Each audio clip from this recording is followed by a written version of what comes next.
नमस्कार, आप देख रहे हैं न्यूज हाट। मैं हूं आपके साथ रितेश शर्मा।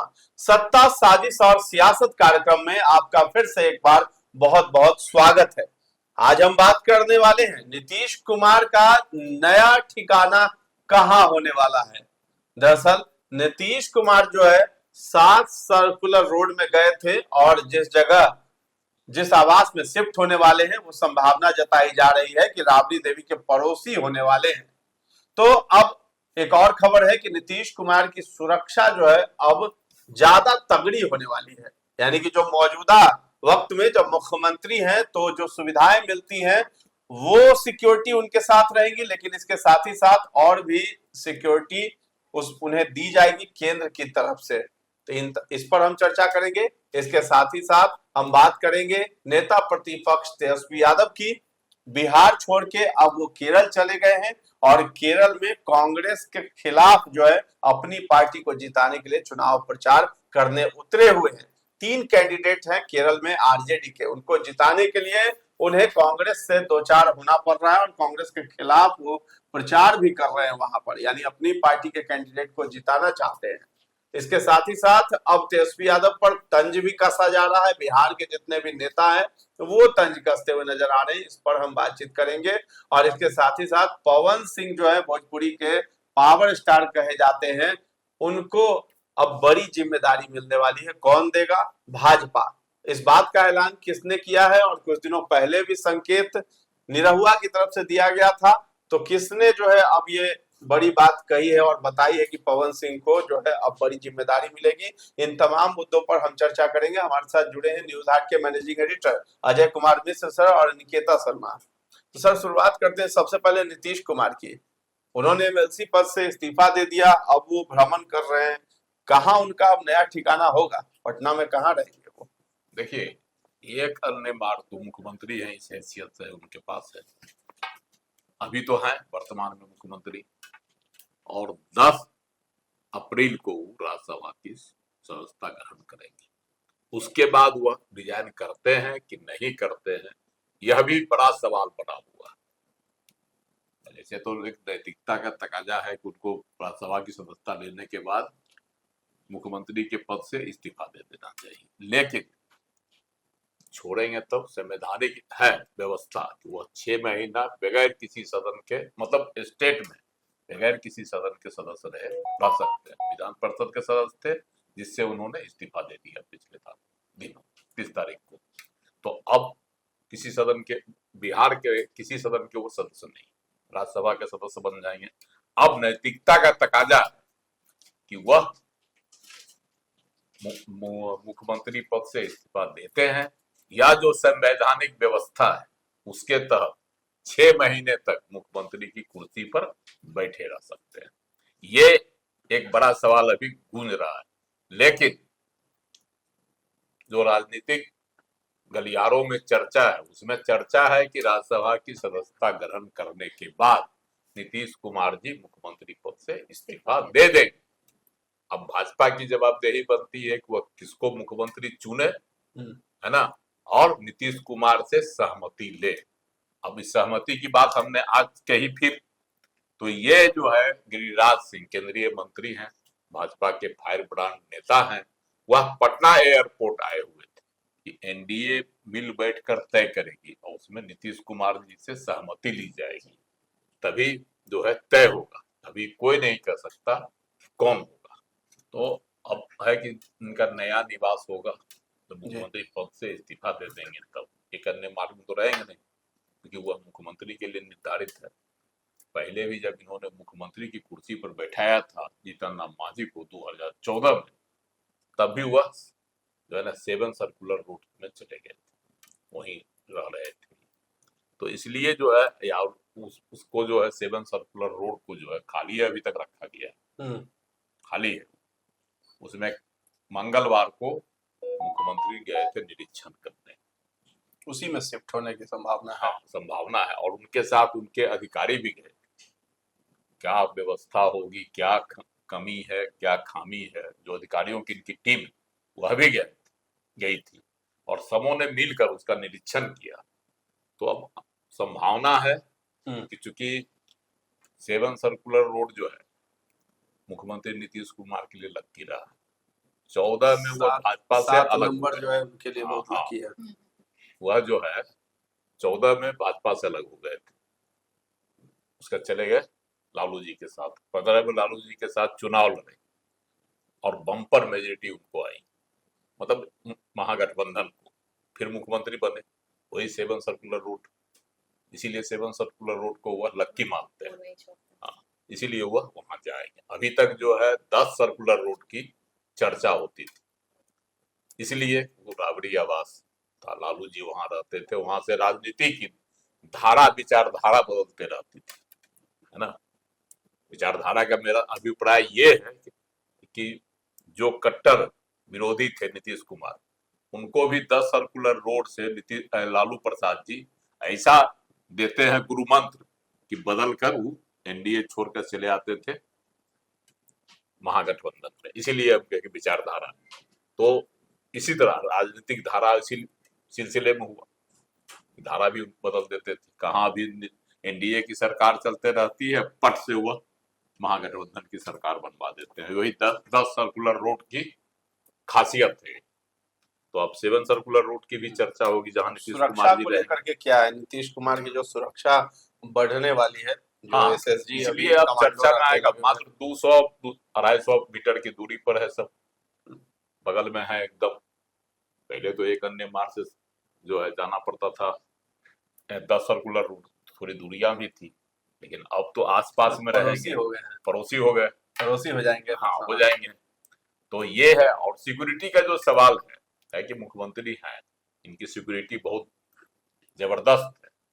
तो जब यह केंद्र में चले जाएंगे तब भी फैसला सरकार ने लिया है, केंद्र सरकार ने, क्योंकि जो सुरक्षा, वर्तमान सुरक्षा एसएसजी का है, वह तो रहेगा ही इनको, हर एक मुख्यमंत्री को रहता है, मुख्यमंत्री को ही रहता है वो सुरक्षा।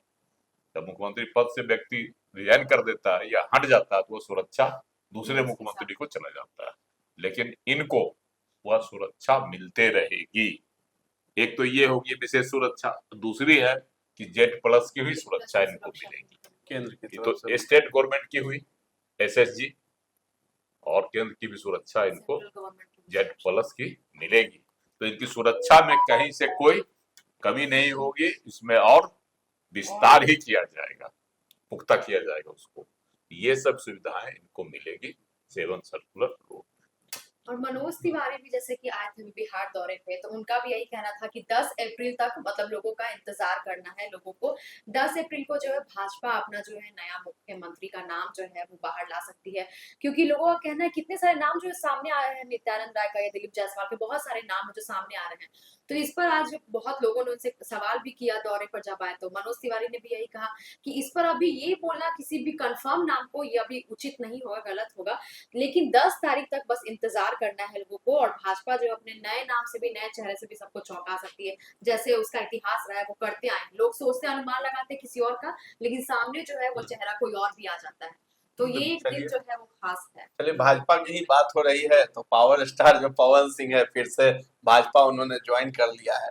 अब उनके लिए बीते दिनों भी जो है पटना में दिनेश लाल जो यादव है निरहुआ, वो आए हुए थे। उन्होंने कहा था कि बस इंतजार थोड़ा करना पड़ेगा और पवन सिंह को जो बहुत बड़ा मतलब इनाम मिलेगा। और आज भी जो है मनोज तिवारी हैं, वो भी बयान दे रहे हैं कि भाई पवन सिंह को कुछ बड़ी जिम्मेदारी मिलेगी। मतलब लोग पहले संकेत दे रहे हैं कि ये मिलेगा मिलेगा, आश्वासन देते हुए नजर आ रहे हैं कि हाँ कुछ मिलेगा आपको। इसमें कितना दम है? पवन सिंह को राज्यसभा जाना था बिहार से, पवन सिंह नहीं गए। उनकी जगह पर कहा जाता है कि इनको भेज दिया गया नितिन नवीन को, सवन कोटा से जो था जाना, नहीं गए। तो अब जो है पवन सिंह में कहीं क्षोभ नहीं हो, पवन सिंह तो विद्रोही रहे हैं, नाराज न हो जाए, हाँ इसलिए विद्रोही रहे हैं, पहले से विद्रोही रहे हैं। लोकसभा चुनाव में देख ही लिए थे कि वह जो है आसनसोल से टिकट छोड़ दिए भाजपा का, यहाँ आए बिहार में मांगने लगे कि हमको यहाँ किसी किसी कंस्टिट्यूंसी से दिया जाए। उनके डिमांड थी आरा, नहीं तो फिर काराकाट, जो राजपूत बहुल इलाका था।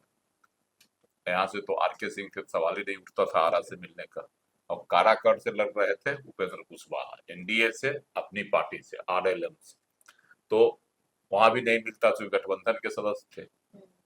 तो पवन सिंह लड़ गए निर्दलीय। तो विद्रोही नेचर तो उनका है, इसीलिए कि कहीं किसी तरह का कोई खुराफात नहीं कर दे। तो फुसलाया जाता है, लगता है। हाँ, इसीलिए इनको जो है अभी चुनाव कुछ मिलेगा नहीं, बंगाल जिम्मेदारी में नहीं मिल सकती मिलेगा, है। मिलेगा। वहां जो है अभी बंगाल में चुनाव है, तो कहीं हो सकता है उधर जाके कुछ खुराफात कर दे। हालांकि बंगाली लोग इनके इसलिए एक शांत- गाने से परेशान है, इसलिए नाराज भी है। हाँ, तो इसलिए इनको शांत किया जा रहा है। आज सरकार भी बननी है, भाजपा की पहली बार सरकार बनेगी अपनी, उसमें भी कोई खरमंडल नहीं कर दे, है ना। युवा लोग दिख रहे हैं, तेजस्वी के साथ 14 जो उनकी टीम है सब युवा लोग हैं जी। वो लोग भी भाजपा के खिलाफ कर रहे हैं, निशांत के परिवी कर रहे हैं। तो इस तरह की जो राजनीतिक यहाँ गतिविधियां हैं, इस पर भी लगाम लगाने के लिए, इसको भी शांत रखने के लिए पवन सिंह को फिर एक झुनझुना की बात कर दी गई कि झुनझुना कमा मिलेगा। दिया गया है झुनझुना। हाँ, हाँ, इसको बजाते रहिए और आराम से मिलेगा। बैठे रहिए, मिलेगा। रामनवमी के दिन आए हुए थे दिनेश लाल निरहुआ, आए थे ना। उन्होंने क्या कहा था, जब सवाल पूछा गया मीडिया से, तो इनको कुछ न कुछ मिलेगा, राज्यसभा भेजा जाएगा। तो राज्यसभा तो बिहार का चुनाव हो गया, तो आप कहाँ से भेजिएगा, उत्तर प्रदेश से? इसका कोई जवाब उन्होंने नहीं दिया, लेकिन राज्यसभा भेजा जाएगा। एक बात हुआ, शगुफा छोड़कर चले गए। अब मनोज तिवारी आए हुए हैं, दिल्ली से सांसद भी हैं भाजपा के और पार्टी के एक नेता हैं, ये भी फिल्म स्टार रहे हैं, भोजपुरिया गायक भी रहे हैं, जबरदस्त। तो इन्होंने जो है आज डेहरी में इन्होंने कह दिया ये बात कि इनको मिलेगा, इनकी उपेक्षा नहीं होगी, इन्होंने जो मेहनत किया उसका पुरस्कार मिलेगा इनको। पार्टी में या सरकार, इन्होंने यह नहीं बताया पार्टी में मिलेगा कि कहीं कि संगठन में मिलेगा, लेकिन मिलेगा। मिलेगा। एक जवाबदेही, बड़ी जवाबदेही इनको मिलेगी और इनको इनाम भी मिलेगा। मनोज तिवारी ने फिर से कह दिया। इसका मतलब है कि पवन सिंह को जो है भाजपा अब तो भुला नहीं रही है, छोड़ना भी नहीं चाहती। बातों में ही उलझा करके पवन सिंह को बस बनाए रखे है। क्या हो रहा है कि हर बार यही हो रहा है, कुछ ना कुछ मिलने के बाद, नहीं, लेकिन वो चीजें ये तय है कि पवन सिंह को मिलेगा, सही समय का इंतजार किया लेकिन जा रहा पवन सिंह को बिहार से नहीं मिलेगा। हम बार बार कह रहे हैं, इनको मिलेगा उत्तर प्रदेश से, उत्तर प्रदेश से इनको मिलेगा। समझे, यह खूब चर्चा हो रही है, इनको उत्तर प्रदेश से राज्यसभा भेजा इस जा साल सकता है। मतलब कोई उपाय नहीं, इसी साल है, चलिए इसी साल है उत्तर लास्ट में। प्रदेश, हाँ, हाँ। उत्तर प्रदेश में तो मिल राज्यसभा की सकता है, सीटें खाली होगी, उसमें मिल सकता उनको है। वहां से मिलने की संभावना है। और जैसा कि मनोज तिवारी ने बोला, तो हो सकता है बिहार में जो विधानसभा की 10 सीटें खाली हो रही है ना, अब होगी, तो कहीं उसमें इनको एडजस्ट कर दिया जाए। यह भी एक संभावना बन सकती है। हम ये नहीं कह रहे हैं कि बनेगी, लेकिन संभावना बन सकती है। जैसा कि मनोज तिवारी ने बोला, लेकिन उन्होंने कोई स्पष्ट नहीं कहा कि इनको क्या मिलेगी। चलिए तेजस्वी यादव की बात करें, केरल में खूब घूम रहे हैं, बिहार में उनको कामयाबी नहीं हासिल हुई है, केरल की ओर रुख किया है कि कहीं वहां पर जो है 3 कैंडिडेट है उसमें से जीत जाए। एक पहले भी जीते हैं वहां से। तो इस बार क्या दृश्य दिखाई दे रहा है? कांग्रेस के खिलाफ ही है वहां, तो एक साथ है नहीं, महागठबंधन वाली मतलब वो जो सीन है वो नहीं दिखाई देता है वहाँ। कांग्रेस अलग थलग, नहीं, वहाँ ये अलग है। वहाँ देखिए, वहाँ पहले से भी हम्म। तेजस्वी पिछली बार भी जो चुनाव विधानसभा का हुआ था, उसमें भी तेजस्वी जो है वाम दल के साथ लड़े थे, है ना। ये पहली बार नहीं है ऐसा। लेकिन अभी जब कितना कुछ महीना पहले विधानसभा चुनाव संपन्न हुआ, उसमें कांग्रेस के साथ, और वहां गए हैं तो लेफ्ट के साथ, लेफ्ट के प्रचार भी करने चले गए। अपना प्रत्याशी तो उतारे ही 3 सीट पर। आज लेफ्ट का प्रचार भी वहां कर रहे थे, वामपंथी दल का। वो जगह था आपको मंगलवार को मल्लपुरम जगह है, जिले के पोन्नानी विधानसभा क्षेत्र में सीपीआई उम्मीदवार एमके साकिर के समर्थन में चुनावी सभा को संबोधित कर रहे थे। अब वह पूरी तरह से सीपीएम के लिए वहां प्रचार करेंगे, है ना। और कांग्रेस, क्योंकि वहां लड़ाई होती है सीपीएम और कांग्रेस में, तो अभी सत्ता पर सीपीएम है, फिर सत्ता बदलती है तो कांग्रेसी आते हैं, जो यहाँ का यही अभी सियासी जो है ना उलटफेर कर रहा है दौर। तो अब कांग्रेस इस बार अच्छी स्थिति में वहां नजर आ रही है। हो सकता है कि कांग्रेस की सरकार बन भी जाए, इसकी भी संभावना है केरल में। लेकिन तेजस्वी यादव प्रचार कर रहे हैं किसका? सीपीएम का। हालांकि बिहार में भी जो है वामपंथी जो भी ग्रुप है, चाहे माले हो, सीपीएम हो, सीपीआई हो, सब महागठबंधन का हिस्सा हुआ, कांग्रेस के साथ यहाँ।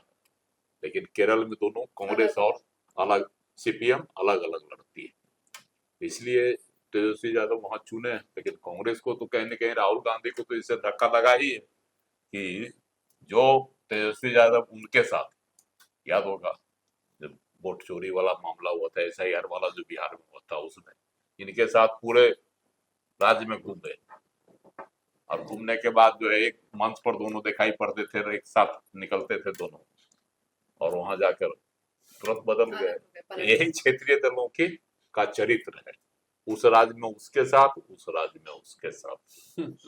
तो तेजस्वी यादव वहां है, हालांकि तो बड़ा बढ़िया तंज कसा है। गिरिराज सिंह केंद्रीय मंत्री हैं और फायर ब्रांड नेता है भाजपा के। उन्होंने कहा कि जब सवाल पूछा एयरपोर्ट पर पटना आए हुए थे तो उन्होंने कहा कि बिहार में तो ढेर जीते, अब केरल में गए हैं, वहां क्या मिलेगा उनको। हालांकि पिछले विधानसभा चुनाव में, तो 2021 में जो विधानसभा चुनाव हुआ था केरल में, उसमें एक सीट पर आरजेडी की जीत हुई। इस बार 3 सीट पर है। देखिए उम्मीद लगाए हुए हैं, विस्तार होगा ना, विस्तार होगा तो उसको राज्य का दर्जा तो मिला ही हुआ। अगर 3 राज्यों में उसके अपने हो जाते हैं विधायक, तो राष्ट्रीय पार्टी के भी दर्जा मिल जाएगा।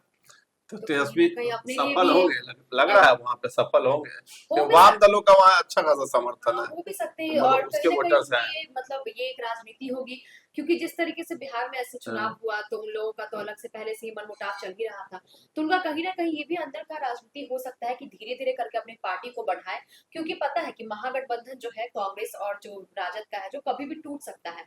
तो कहीं ना कहीं ये भी अंदर की राजनीति होगी कि टूट तो गए। देखिए महागठबंधन तो दौरा किया राज्यसभा चुनाव में, इस चीज को क्योंकि बढ़ाएंगे कांग्रेस के तो 3 विधायक नहीं न दिए, 6 को विधायक है, 50% तो अभी ये दरका हुआ है राज्यसभा चुनाव में। एक आरजेडी के थे फैसल रहमान। फ्यूचर का कुछ पता नहीं है ना, इसलिए अपनी पार्टी को बढ़ाने की कोशिश कर रहे हैं ताकि आगे जाके सिक्योर पोजीशन ले सके। चलिए, हर पार्टी का अपना अपना ये होता है कि अपनी पार्टी का विस्तार करें, और इसीलिए तेजस्वी यादव केरल की ओर रुख कर रहे हैं। केरल में भी संभावना है कि कुछ सीटें उन्हें आ जाए। 3 सीटों पर जो है कैंडिडेट उन्होंने उतारे हैं, तो तेजस्वी कितना सफल होंगे वो भी हम आपको बताएंगे। फिलहाल जो है नीतीश कुमार की सुरक्षा बढ़ने वाली है, और आने वाले दिनों में ये भी देखा जा सकता है कि जब सीएम पद वो छोड़ेंगे तो राबड़ी देवी के पड़ोसी भी बन सकते हैं। इसके साथ ही साथ पवन सिंह को कौन सा बड़ा इनाम मिलेगा, इसके लिए थोड़ा पवन सिंह को इंतजार करना पड़ेगा, और हमारी भी नजर उन पर बनी हुई है कि आखिर उन्हें कौन सी जिम्मेदारी दी जाती है। तो फिलहाल इस चर्चा को हम लोग यहीं पर विराम देते हैं। कैसा लगा है ये कार्यक्रम, हमें कमेंट सेक्शन में जाकर के जरूर बताइएगा, और हमारे चैनल को अभी तक आपने सब्सक्राइब नहीं किया है तो जरूर कर दें। धन्यवाद।